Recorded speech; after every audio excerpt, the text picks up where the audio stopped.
Hi all, welcome back to my YouTube channel. ಎಲ್ಲರೂ ಹೇಗಿದ್ದೀರಾ?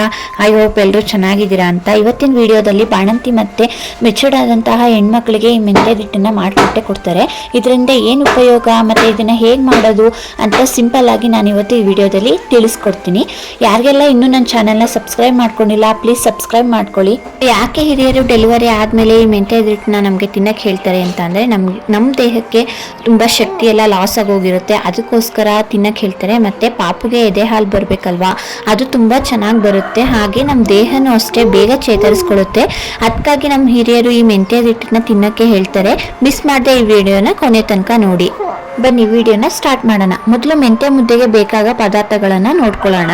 ಮೊದಲು ಇಲ್ಲಿ 2 ಸೇರ್ ಅಕ್ಕಿಗೆ ಉದ್ದಿನ ಕಾಳನ್ನ 1/4 kg ಹಾಕೊಂಡ್ರೆ ಸಾಕಾಗುತ್ತೆ. ಇದು ಕರಿ ಉದ್ದಿನ ಕಾಳು ಅಂತ ಇರುತ್ತೆ, ಅದನ್ನ ಬೇಕಾದ್ರೂ ಆ್ಯಡ್ ಮಾಡ್ಕೋಬಹುದು. ಇಲ್ಲಾಂದ್ರೆ ಸಿಪ್ಪೆ ತೆಗ್ದಿರೋಂಥ ಉದ್ದಿನ ಕಾಳು ಇರುತ್ತಲ್ವಾ, ಅದನ್ನ ಬೇಕಾದ್ರೂ ನಾವು ಇಲ್ಲಿ ಹಾಕೊಬಹುದು. ಹಾಗೆ ಮೆಂತ್ಯ ಕಾಳು ಬಂದ್ರೆ 2 ವಿಧದಲ್ಲಿ ಇರುತ್ತೆ. ಇಲ್ಲಿ ನೋಡಿ ಈ ತರ ಇರೋಂಥದ್ದನ್ನ ಹಾಕೊಳ್ಳಿ. ಇದು ಬಂದು 1/2 kg ಹಾಕೊಂಡ್ರೆ ಸಾಕು. ಇನ್ನು ನೆಕ್ಸ್ಟ್ ಗೋಧಿನ 1 kg ಹಾಕೊಂಡ್ರೆ ನಮಗೆ ಇಲ್ಲಿ ಸಾಕಾಗುತ್ತೆ. ನಾನು ಇದನ್ನೆಲ್ಲ ಮಿಕ್ಸ್ ಮಾಡ್ಕೊಂಡಿದ್ದೀನಿ. ನಾನು ಯಾವುದೇ ಥರ ಅಕ್ಕಿ ಆಗಲಿ, ಗೋಧಿ ಆಗಲಿ, ಮೆಂತ್ಯನೇ ಆಗಲಿ, ಉದ್ದಿನ ಕಾಳು ಆಗಲಿ ಹುರಿದಿಲ್ಲ. ಏನಕ್ಕೆ ಅಂದರೆ ನಾರ್ಮಲ್ ಆಗಿ ಮಾಡಿಸಿದ್ರು ಚೆನ್ನಾಗಿರುತ್ತೆ ಅಂತ ನಮ್ಮ ಅಜ್ಜಿ ನಮಗೆ ಹೇಳ್ಕೊಟ್ಟಿದ್ದಾರೆ. ಅದೇ ಥರ ನಾನು ಮಾಡಿಸಿದ್ದೀನಿ. ಅದನ್ನೆಲ್ಲ ಮಿಕ್ಸ್ ಮಾಡಿ ಒಂದು ಕವರ್ಗೋ ಇಲ್ಲ ಒಂದು ಬಾಕ್ಸ್ಗೋ ಹಾಕಿ ಮಿಲ್ ಮಾಡೋಕ್ಕೆ ಕೊಡಿ. ಮಿಲ್ ಮಾಡಬೇಕಾದ್ರೆ ಅವ್ರಿಗೆ ಹೇಳಿ 2 ಸಲ ಹಾಕಿ ಪುಡಿ ಮಾಡಿ ಅಂತ. ಏನಕ್ಕೆ ಅಂದರೆ ಒಂದು ಸಲ ಮಾಡಿಸಿದ್ರೆ ಅದು ತರಿ ಬರುತ್ತೆ. ಮುದ್ದೆ ಮಾಡಿದಾಗ ಅದು ಅಷ್ಟು ಚೆನ್ನಾಗಿ ಸ್ಮೂತಾಗಿ ಬರೋಲ್ಲ. ಅದಕ್ಕೋಸ್ಕರ ಇಲ್ಲಿ ನಾನು ತೋರಿಸ್ತಾ ಇದ್ದೀನಿ. ತುಂಬ ಸ್ಮೂತಾಗಿ ಬಂದಿದೆ, ಅದೇ ಥರ ಮಾಡಿಸ್ಕೊಳ್ಳಿ.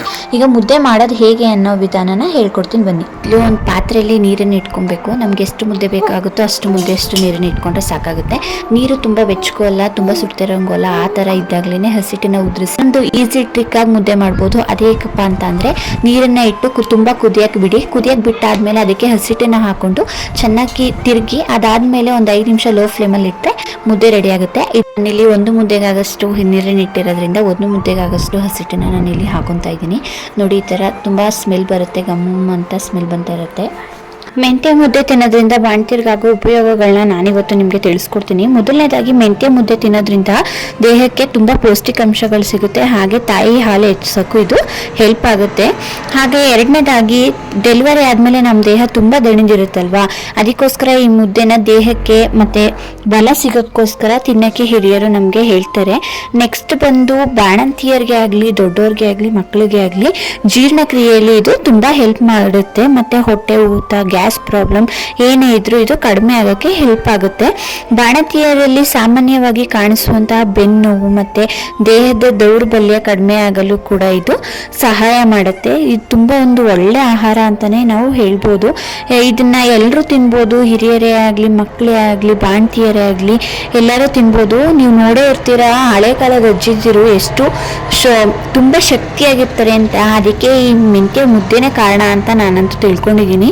ಮುದ್ದೆ ಬೆಂದಾಗ ಒಂದು ಘಮ ಬರುತ್ತೆ, ಅದು ಮನೇಲೆಲ್ಲ ತುಂಬ ಹರಡುತ್ತೆ. ಆವಾಗ ಮುದ್ದೆ ಬೆಂದಿದೆ ಅಂತ ಗೊತ್ತಾಗುತ್ತೆ. ಆಗ ರೊಟ್ಟಿ ಕೈಯಲ್ಲೇ ಆಗಲಿ ಇಲ್ಲ ಮುದ್ದೆ ತೆಗಿಯೋ ಕೋಲಲ್ಲೇ ಆಗಲಿ ಮುದ್ದೆನ ಚೆನ್ನಾಗಿ ತಿರುಗಿ ಅದು ಸ್ವಲ್ಪ ಗಂಟು ಆಗೇ ಆಗುತ್ತೆ. ಅದಕ್ಕೋಸ್ಕರ ಹೀಗೆ ಕಾಲು ಕೊಟ್ಕೊಂಡು ನೀಟಾಗಿ ಅದನ್ನು ಒಂದು ಕಡೆ ಬರೋ ಹಾಗೆ ಮಿದಿಸ್ಕೊಂಡಾದ್ಮೇಲೆ ಮುದ್ದೆ ರೆಡಿ ಆಗುತ್ತೆ. ಇದನ್ನ ಎಲ್ಲರೂ ತಿನ್ಬೋದು. ಬಾಣಂತಿಯರಿಗೆ ಹೆಚ್ಚಾಗಿ ಕೊಡ್ತಾರೆ. ಬಾಣಂತಿಯರು ವಾರಕ್ಕೆ 3 ಸಲ, ಒಂದಿನ ಬಿಟ್ಟು ಒಂದಿನ ತಿಂದರೆ ಒಳ್ಳೇದು ಅನ್ನೋದು ನನ್ನ ಪ್ರಕಾರ. ನಾನು ಇದನ್ನ ತಿಂತಾ ಇದ್ದೀನಿ. ನನಗೆ ತುಂಬ ಸ್ಟಾರ್ಟಿಂಗಲ್ಲಿ ತುಂಬ ಬೆನ್ನೋವಿತ್ತು. ಇದನ್ನ 2 ತಿಂಗಳಾದ್ಮೇಲೆ ನಾನು ಕೊಡೋಕ್ಕೆ ಸ್ಟಾರ್ಟ್ ಮಾಡಿದ್ರು. ಇವಾಗ ನಾನು ತಿಂತಾ ಇದ್ದೀನಿ. ಒಂದಿನ ಬಿಟ್ಟು ಒಂದಿನ ತಿಂತಾ ಇದ್ದೀನಿ. ತುಂಬ ಆರೋಗ್ಯಕ್ಕೆ ತುಂಬ ಒಳ್ಳೆಯದು. ಇದನ್ನ ಸಾಂಬಾರಲ್ಲಾದರೂ ತಿನ್ಬೋದು, ಇಲ್ಲಾಂದರೆ ತುಪ್ಪ ಹಾಕೊಂಡಾದ್ರೂ ತಿನ್ಬೋದು. ತುಪ್ಪದಲ್ಲಿ ಸ್ವಲ್ಪ ಅಬ್ಳಿಕೆ ಬಂದ ಥರ ಆಗುತ್ತೆ. ನನಗೆ ತುಪ್ಪದಲ್ಲಿ ತಿನ್ನೋಕ್ಕಾಗಲಿಲ್ಲ, ಅದಕ್ಕೋಸ್ಕರ ನಾನು ಸಾಂಬಾರು ಸ್ವಲ್ಪ ತುಪ್ಪ 2ರಲ್ಲೂ ತಿಂತಾ ಇದ್ದೀನಿ. ಮೆಂತ್ಯ ಮುದ್ದೆ ತಿನ್ನೋದಕ್ಕಿಂತ ಮುಂಚೆ ಈ ವಿಷಯನ ಸ್ವಲ್ಪ ಗಮನದಲ್ಲಿ ಇಟ್ಕೊಳ್ಳಿ. ಎಲ್ಲರ ದೇಹನೂ ಒಂದೇ ಥರ ಇರಲ್ಲ, ಬೇರೆ ಬೇರೆ ಸ್ವಭಾವದಲ್ಲಿರುತ್ತೆ ದೇಹಗಳು. ಕೆಲವರಿಗೆ ಅಲರ್ಜಿ ಮತ್ತು ಆರೋಗ್ಯ ಸಮಸ್ಯೆ ಇರಬಹುದು. ದಯವಿಟ್ಟು ಮೆಂತ್ಯ ಹಿಟ್ಟನ್ನು ತಿನ್ನಬೇಕಾದ್ರೆ ಡಾಕ್ಟರ್ ಸಜೆಷನ್ ತಗೊಂಡು ತಿನ್ನೋದು ಒಳ್ಳೆಯದು ಅನ್ನೋದು ನನ್ನ ಒಂದು ಅನಿಸಿಕೆ. ಹಾಗೆ ಇದೇ ಥರ ಬೇಬಿ ಕೇರ್ ಟಿಪ್ಸು ಮತ್ತು ಬಾಣಂತಿ ಕೇರ್ ಟಿಪ್ಸ್ಗಾಗಿ ನನ್ನ ಚಾನಲ್ನ ಸಬ್ಸ್ಕ್ರೈಬ್ ಮಾಡ್ಕೊಳ್ಳಿ. ಯಾವುದೇ ಥರ ಡೌಟ್ಸ್ ಇದ್ದರೂ ಕಮೆಂಟ್ ಮಾಡಿ. ನೆಕ್ಸ್ಟ್ ಯಾವುದೇ ವಿಡಿಯೋ ಬೇಕು ಅಂದರೂ ಕೂಡ ಕಮೆಂಟ್ ಮಾಡಿ, ಲೈಕ್ ಮಾಡಿ, ಶೇರ್ ಮಾಡಿ, ನಿಮ್ಮ ಫ್ಯಾಮಿಲಿ ಫ್ರೆಂಡ್ಸ್ಗೂ ಶೇರ್ ಮಾಡಿ. Thank you for watching.